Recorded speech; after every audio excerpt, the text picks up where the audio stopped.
Grandes civilizações.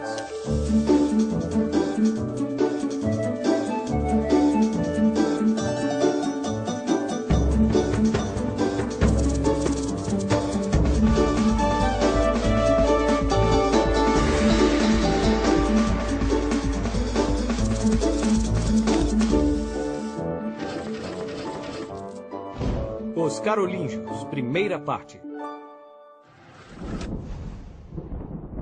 O período entre a queda de Roma e o início da Renascença tem sido chamado de Idade das Trevas. Também é chamado de Idade Média, porque está no meio, entre o esplendor da Roma Antiga e a Era Moderna. Em outras palavras, historicamente, a Idade Média foi pensada como uma fase ruim na história, um período de transição, como um porão escuro no qual a humanidade permaneceu escondida e dele só saiu novamente para a luz por volta do ano 1500, quando renasceram aquelas ideias clássicas que haviam sido brilhantes na época dos gregos e dos romanos. Mas, na verdade, muitas coisas realmente aconteceram nesse período. Foi durante esses anos que a Europa que conhecemos hoje começou a se formar. Espanha, França, Itália, Alemanha, Grã-Bretanha, Países Baixos, toda a Escandinávia, Áustria, Hungria, são países culturalmente descendentes daqueles famosos povos que ocuparam esses territórios logo após a queda do Império Romano. Durante os 10 séculos de Idade Média, esses povos criaram reinos e deram forma à Europa que hoje conhecemos. Era o início da cultura ocidental moderna. Os francos. Por volta do século V d.C., povos germânicos da Europa Central ameaçavam a estabilidade do Império Romano. Vocês lembram? Ah, sim, claro que a gente lembra. Muito bem, Pipo.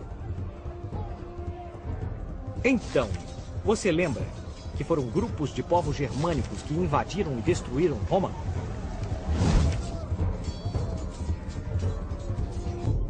Esses grupos de guerreiros germânicos pertenciam a vários povos que estavam sempre lutando uns contra os outros. Os lombardos, os vândalos, os godos, os visigodos, os burgúndios, os saxões e um povo que conseguiu se destacar dentre todos os outros: os francos. Esses homens fortes e muito guerreiros vinham de terras próximas ao rio Reno, na atual Alemanha. Os francos se destacavam dos outros porque tinham algo que dá a uma sociedade uma enorme vantagem. Tinham um grande líder. Quando Clovis nasceu, quem poderia imaginar que ele iria liderar seu povo com apenas 16 anos de idade e que nunca seria derrotado? Puxa, nunca seria derrotado? Isso mesmo. No ano de 481, ele se tornou o primeiro rei dos francos. E sob seu comando, expandiram suas terras, lutaram contra todos os povos vizinhos e conquistaram a maior parte da província romana da antiga Gália, onde hoje é a França. Ou seja, a atual França tem esse nome devido aos francos. Clovis começou governando a cidade de Paris. Mais tarde, se casou com uma bela princesa do povo da Borgonha, chamada Clotilde. Porém, Clotilde havia abraçado o cristianismo, religião na qual os francos não acreditavam nem um pouco. Parece que Clotilde falou tanto sobre isso, falou tanto, mas tanto, que finalmente... Quer saber? Você está certa. Todos devemos ser francos cristãos. Clovis cedeu. E por fim foi batizado. Esse foi um evento importante, porque a partir de Clovis, todos os francos se converteram ao cristianismo, o que solidificou a relação entre reis e a igreja cristã, que duraria séculos. Os cavaleiros feudais. Os francos tinham um costume muito particular, que com o tempo tornou-se muito comum na Europa. Quando um rei morria, seu reino era dividido entre seus filhos, os príncipes. Cada um passava a ter suas próprias terras, onde construíam castelos para vigiá-las. Sério? Quer dizer que cada príncipe tinha que construir seu próprio castelo? Muito bem, Pipo. Os reis e príncipes tinham que se proteger dos inimigos. porque governar naquela época significava, por um lado, defender suas terras e, por outro, conquistar mais territórios. Para isso, cada rei precisava de muitos cavaleiros voluntários para o serviço militar. Em troca, se o cavaleiro fosse realmente corajoso e nobre, o rei concedia-lhe terras onde poderiam construir seus próprios castelos. Assim, o cavaleiro era promovido a duque, que era o comandante da legião. A promoção seguinte seria o título de conde, que significava dono de um condado. Assim, os cavaleiros foram adquirindo títulos e terras que deviam proteger em honra ao rei, a quem deviam lealdade até a morte. Estes bravos guerreiros que conquistaram terras e foram promovidos com títulos ficaram conhecidos como os nobres da espada. Graças a este antigo costume dos francos, os filhos dos nobres também herdavam os mesmos direitos e, assim como seus pais, tinham um pedaço de terra para proteger. Essas terras que rodeavam o castelo eram conhecidas como feudos. Os feudos não eram constituídos apenas por terras e castelos, mas também por todas as aldeias de camponeses que se estendiam ao redor das muralhas do castelo. Os camponeses trabalhavam nos campos de sol a sol, no cultivo de alimentos e no preparo da terra. Os camponeses e suas aldeias eram protegidos pelo nobre ou senhor do castelo. Em troca, tinham de fazer o que o senhor mandasse, pagar impostos, dar comida a ele e às tropas. Então, se dessem o azar de ter um senhor cruel e injusto... Quero mais comida e dinheiro! Trabalhem mais! Não tinha jeito. Os camponeses iriam sofrer. Mesmo assim, poucas pessoas se atreviam a sair de suas aldeias, porque fora das fronteiras dos feudos só havia florestas e pântanos, onde os camponeses desprotegidos poderiam ser alvo de ladrões e onde as pessoas acreditavam que demônios e espíritos do mal viviam à espera de viajantes desavisados.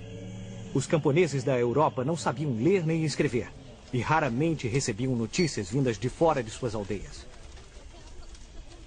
Essa falta de conhecimento sobre o mundo que os rodeava criava muitos medos, e esses temores foram refletidos nos contos surpreendentes sobre monstros, magos, bruxas e dragões.